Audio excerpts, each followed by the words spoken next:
औज़ुबिल्लाहिमिनश्शैतानिर्रजीम बिस्मिल्लाहिर्रहमानिर्रहीम अस्सलामु अलैकुम वरहमतुल्लाहि वबरकातुहू। आज तारीख़ 11 जून 2020। अल्लाह का मिशन क्या था? अल्लाह का मिशन, अवतार का मिशन, कभी अल्लाह ताला की तरफ से जो अवतार आता है उसका मिशन कभी नाकाम नहीं होता। उसने जब एक इरादे से दुनिया को बनाया तो वहाँ पर इरादा उसने किया कि आदम अलैहिस्सलाम को भेजे अपना खलीफा। फिर उसने उसका एंटी बनाया, दुश्मन इब्लिस को, शैतान को गुमराह किया। वो यहाँ पर आया और दोनों में मैच शुरू हुआ। ये मिशन था अल्लाह का। अल्लाह का मिशन ये था हरिओम का कि वो दुनिया फैले आदम अलैहिस्सलाम की औलाद से, और उसमें बहुत से ज़्यादा लोग जहन्नुम के लिए बने ईंधन, पत्थर, और ये जहन्नुम में ईंधन होंगे, समझ रहे हैं आप? तो वो मिशन कामयाब हुआ। उसी तरीके से कुछ लोगों को बचाने के लिए अल्लाह ने नूह अलैहिस्सलाम को भेजा, लोगों को बचाया, फिर संसार को डुबाया पूरा, फिर से संसार चला। फिर कुछ लोगों को बचाने के लिए अल्लाह ने मूसा अलैहिस्सलाम को भेजा, लेकिन बहुत से लोग नाकाम हो गए और मिशन तो कामयाब हुआ। क्या अल्लाह ने मूसा अलैहिस्सलाम को नहीं भेजा? क्या कुछ फॉलोअर्स नहीं मिले? हुआ। उसी तरीके से मोहम्मद मुस्तफ़ा सल्लल्लाहु अलैहि वसल्लम भी आए। उससे पहले ईसा इब्न मरियम में आया, उससे पहले श्री राम बन के आया। तो रावण को ख़त्म करना था, मिशन था ये। ख़त्म हुआ रावण, सीता वापस आई। उसके बाद जब श्री कृष्ण बन के आया तो मिशन ये था कौरवों का खात्मा, महाभारत होना, कौरव का खात्मा होना, बुराई का ख़त्म होना, और किसी भी तरीके से धर्म की दोबारा स्थापना होना। ये हुआ तो श्री कृष्ण का मिशन भी कामयाब हुआ, श्री राम का मिशन भी कामयाब हुआ, नूह अलैहिस्सलाम का मिशन भी कामयाब हुआ। नूह अलैहिस्सलाम का मिशन ये था, दुनिया में जो जेंट्स थे,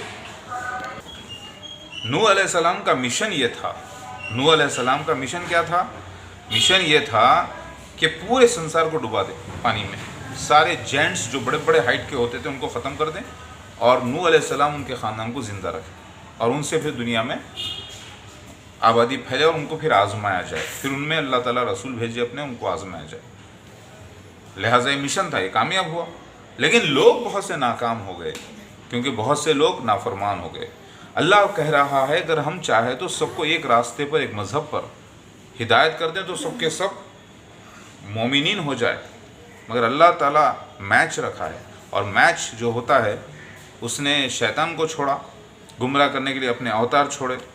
जो अवतार को फॉलो करेंगे बहुत कम लोग रहेंगे, जो शैतान को फॉलो करेंगे वो बहुत ज़्यादा लोग रहेंगे। सो ऐसा हुआ। मेरी बात समझ में आ रही है? तब अल्लाह ताला ने मुझे ईसा इब्न मरियम को भेजा, उससे पहले रावण को भेजा, रावण के अगेंस्ट श्री राम बना के भेजा, मिशन कामयाब हुआ। रावण का खात्मा हुआ, सीता वापस आई। कौरवों का खात्मा हुआ, कृष्ण बन के मैं आया, मिशन कामयाब हुआ। जीसस क्राइस्ट बन के मैं आया, सलीब पे डाला जाना था, बेइज्जती उठाना था, तीसरे दिन जाग उठ के बाहर आना था, फिर अपनी शादी होना था, बीवी होना था, मैरी मैगडलीन, बच्चे होना था, सारा यहूदा। फिर उसके बाद मैं छुप जाना था, मेरा इंतकाल खुफिया हो जाना था। पूरे 2000 साल के बाद फिर मसीहा बनकर मुझे दोबारा जन्म लेना था, महादेव बन के मैं आ गया। अब इसमें जितने लोगों, अल्लाह का जो वादा था पूरा वो पूरा हुआ। उससे पहले मोहम्मद मुस्तफ़ा सल्लल्लाहु अलैहि वसल्लम का आना, अल्लाह ताला कुरान नाजिल करना था, अल्लाह का मैसेज सारे जहां में फैला देना था। ये मिशन था कि उस कुरान का सारे मज़हबों में ट्रांसलेशन हो जाए, सारे लोगों को बता दिया जाए।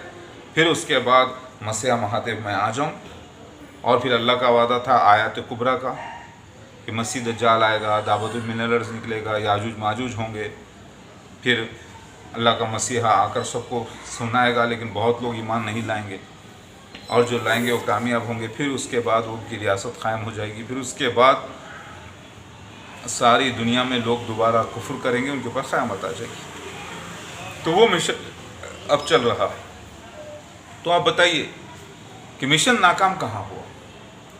लोग नाकाम हो गए क्योंकि आप ये समझ गए कि अल्लाह जब कोई अवतार को भेजता है तो वो चाहता है कि सारी दुनिया एक साथ मुसलमान हो जाए, यानी मोमिन हो जाए, यानी ब्राह्मण हो जाए, यानी मान ले। नहीं, वो खुद जानता है कि बहुत सारे लोग जहन्नुम में जाने वाले हैं, क्योंकि शैतान बहुत ताकतवर है दुनिया में। वो गुमराह करेगा लोगों को, और ईमान वाले तो वही होंगे जन्नत में जाने वाले, जो थोड़े से लोग होंगे जो अवतार को फॉलो करेंगे, सच्चे अवतार को। लेकिन सच्चे अवतार की कॉपी करके कई झूठे अवतार पेश करेगा शैतान, इब्लिस, शुक्राचार्य, ताकि लोगों को गुमराह करे। तो शैतान ने ये अहद लिया है अल्लाह से, एक डील हुई है कि अल्लाह, शैतान कहता है कि मुझे तू ज़िंदगी दे दे, हयात दे दे क़यामत तक के, ठीक है, मैं तेरे बंदों को गुमराह करूँगा और तेरे सीधे बंदे के सीधे रास्ते पे जाके बैठूँगा, डिस्टर्ब करूँगा उसे, ताकि मैं जहन्नुम में ले जाऊँ, क्योंकि तूने मुझे गुमराह कर दिया, ठीक है। तो अल्लाह कहता है तू कुछ लोगों को छोड़ के गुमराह ना कर सकेगा सबको, तुझे मैंने वरदान दिया। और अल्लाह कहता है इंसानों से कि मैं अपने रसूल भेजूँगा दुनिया में, अवतार आते रहेंगे, उनको जो फॉलो करेगा उनको मैं जन्नत में डालूँगा आला मुकाम में, और जो उनको फॉलो नहीं करेंगे मैं उनको जहन्नुम में भर दूँगा। तो ये मैच हो रहा है। अभी जब मैच होता है दुनिया में, आप देखें तो जो मैच ऑर्गेनाइजर्स होते हैं वो जाके खिलाड़ियों को डिस्टर्ब नहीं करते, मज़ा लेते हैं बैठकर। तो यही वो कर रहा है। जहन्नुम में 1000 में से 999 जाने वाले हैं, तो जन्नत में बहुत कम जाएंगे ना।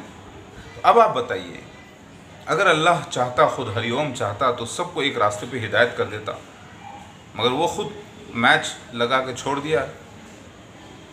अब बताइए आप, अवतार आया कि नहीं आया, मैं मसीहा महादेव आया कि नहीं आया, अल्लाह के 10 आयत कुबरा में से 9 ज़ाहिर हो गए, 8 ज़ाहिर हो गए कि नहीं हो गए, मेरे को मिलाकर हो गए ना। यानी बड़े आयात कुबरा मतलब बड़े आनिशानियाँ चमत्कार में से ज़ाहिर हो गया, ज़ाहिर हुआ कि नहीं हो गया, वादा पूरा हुआ, तो मिशन तो पूरा हुआ ना। तो अल्लाह कहाँ फेल हुआ? अल्लाह फेल नहीं हुआ, हरिओम फेल नहीं होता, वो कामयाब है हमेशा। पब्लिक फेल होती है, एग्जामिनर और एग्ज़ाम जो होता है वो फेल नहीं होता, वो अपनी जगह रहता है। लेकिन जो एग्ज़ाम में जो दाखिला लेते हैं और एग्ज़ाम को फेस करते हैं, उसमें बहुत फेल हो जाते हैं, कुछ पास हो जाते हैं। बस यही है संसार।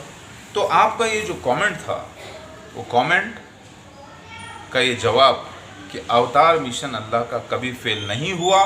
1,24,300 पैगंबर आने के बावजूद जब मैं मसीहा महादेव बनकर आ गया, आखिरी कल की अवतार डिस्ट्रॉयर शिवा, तो मेरा मिशन भी नाकाम नहीं, कामयाब हो चुका।